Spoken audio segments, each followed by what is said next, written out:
في حاجات في العقود ممكن تبان بسيطة، لكن لو وقعت عليها بدون ما تفهم ممكن تدخلك في مشاكل قانونية انت في غنى عنها من البداية. وعلشان كده العقد هو خط الأمان اللي بيحميك في أي وقت وفي أي تقلبات. ودلوقتي هنتكلم عن أهم البنود القانونية اللي تبص عليها بعين مستثمر واعي فاهم هو بيعمل ايه كويس. يعني ايه عقد عقاري؟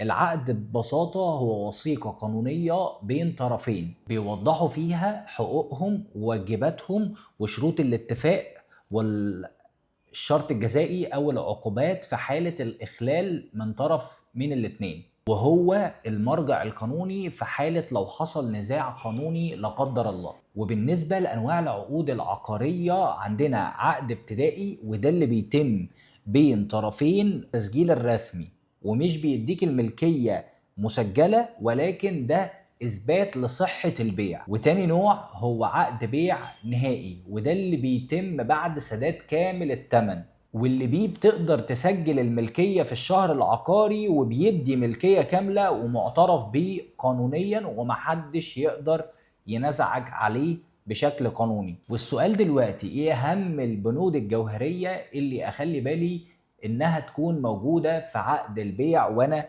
بشتري؟ اول حاجة بيانات الاطراف، واول حاجة بيانات الاطراف بياناتك وبيانات اللي بتشتري منه او بياناتك وبيانات الشركة لازم تكون واضحة في العقد كويس. وتاني حاجة هي وصف العقار بدقة، زي عنوانه فين والمساحة بتاعته، رقم القطعة او رقم الوحدة، وكمان كل التفاصيل اللي تخص وصف العقار بدقة، لأن العقود الغامضة أو اللي فيها حاجات مش واضحة بتعمل مشاكل في المستقبل. والبند رقم 3 هو السعر وطريقة السداد. السعر النهائي، هل دفعت كاش ولا على اقساط؟ كمان لو دفعت اقساط المقدم بتاعنا كام، دفعته بتاريخ كام، الاقساط بتاعتنا كام، هتدفع بشكل عامل ازاي، هل في فوائد ولا لا، هل في غرامة تأخير في حالة التأخير ولا لا. كل حاجة تخص السعر لازم تبقى مكتوبة. هل السعر ده أصلا شامل كل حاجة ولا غير شامل حاجات معينة، علشان السعر ما يزيدش عليك في المستقبل لأي سبب. طيب، والبند اللي بعد كده أو الجزء اللي بعد كده هو شروط التسليم.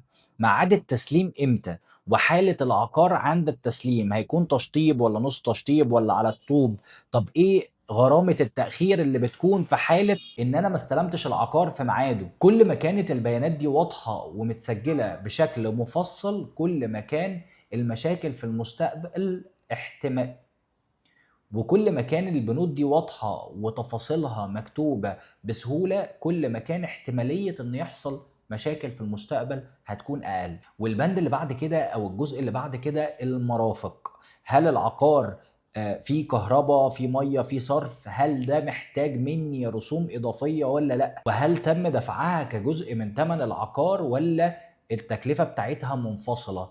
وفي الغالب وهل تم دفعها كجزء من ثمن العقار ولا التكلفة بتاعتها منفصلة؟ عايزك ما تفترضش حاجة وكل حاجة تكون مكتوبة. آخر جزء أو آخر بند هو الشرط الجزائي، ومفيش عقد بدون شرط جزائي، لازم يبقى فيه شرط جزائي على الطرفين علشان يكون العقد صحيح. والافضل ان الشرط الجزائي ده يكون واضح من اول يوم، ما يبقاش متساب مفتوح. والجزء اللي بعد كده اللي عايز اكلمك فيه هي حاجات لازم تكون فاهمها كويس وانت بتاخد القرار او انت بتوقع على العقد بتاع العقار بتاعك. اول بند هو التنازل والبيع للغير. خلي بالك ان في بعض الكومباوندات او بعض الاماكن بتعمل حظر لوقت معين على التنازل او البيع للغير، فانا عايزك من البداية تكون عارف حقوقك كويس، لان في مطورين بترفض ان انت تبيع قبل الاستلام، وفي مطورين بتحظر البيع لفترة معينة، وفي مطورين ملكش تعرف تبيع الا بعد كامل الثمن.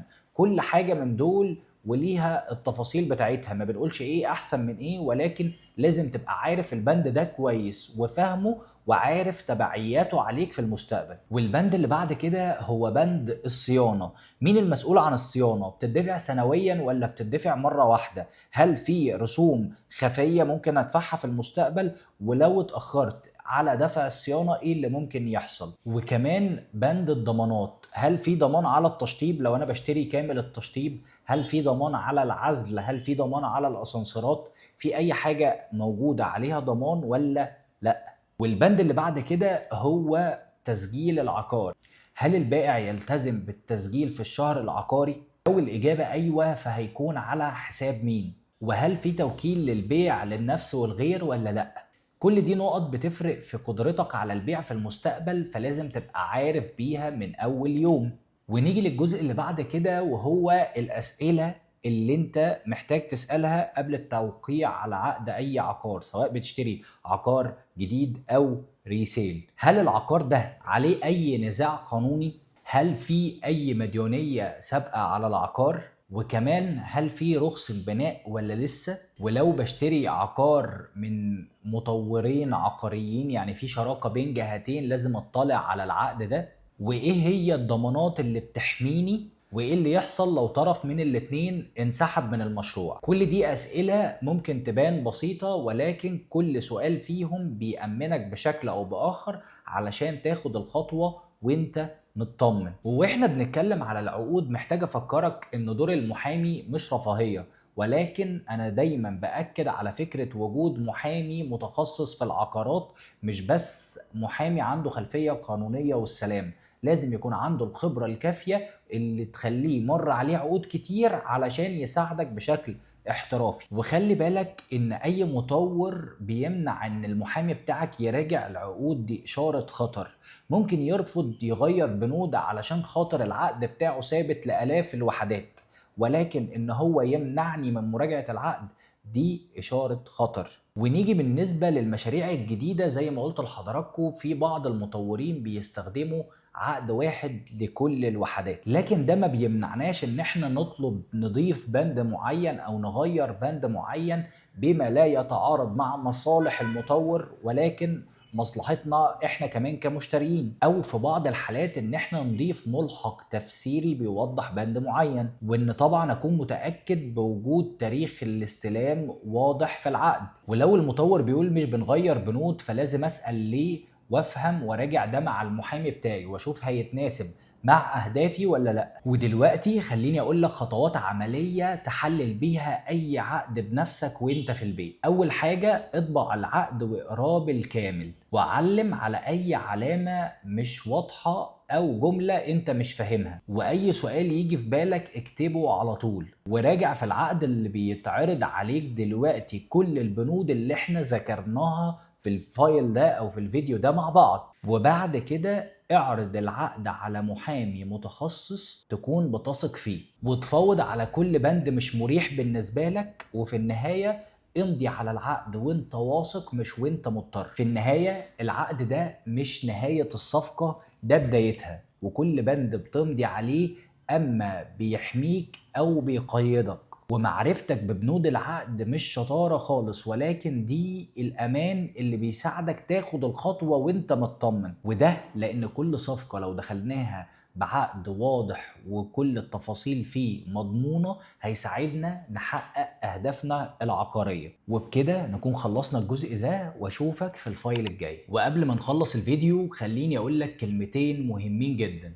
أولا، اللي انت شفته دلوقتي ده جزء من كورس كامل اسمه العقارات لغير العقاريين. الكورس معمول مخصوص علشانك، علشان لو كنت عايز تاخد الخطوة الجاية بوعي، او كنت لسه في البداية وما عندكش اي معلومة وعايز تستثمر في العقارات. ولو دي اول مرة تشوفني ما تنساش تعمل لايك وفولو والحاجات اللي من النوع ده علشان نتابع مع بعض وتشوفني تاني. وكمان تشارك المعلومة دي مع اكتر حد محتاجها، علشان نجاح الكورس ده هو ان يشوفوا اكبر عدد من الناس.